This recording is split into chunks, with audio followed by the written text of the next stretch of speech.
I am the Tofu Golem. Please enjoy the video. You start by acting like a problem solver. Sign in with an administrator account and make sure updates aren't installing. That can block tools.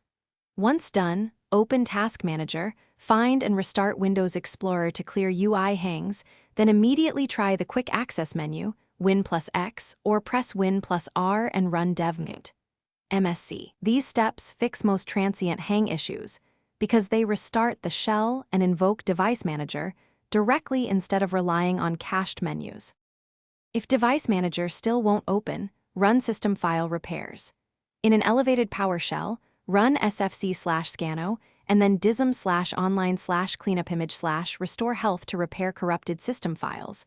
These commands fix damaged MMC components. Next, open services.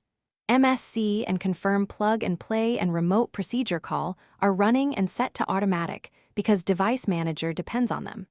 If permissions may be the issue, boot into safe mode or add a temporary administrator account to determine whether your user profile is the cause.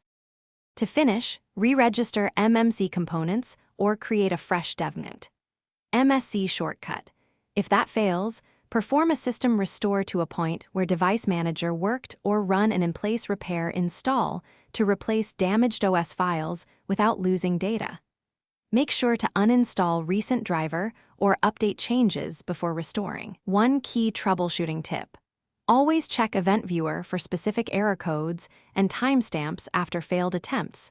Those entries tell you why the service or MMC failed and point to targeted fixes instead of guesswork.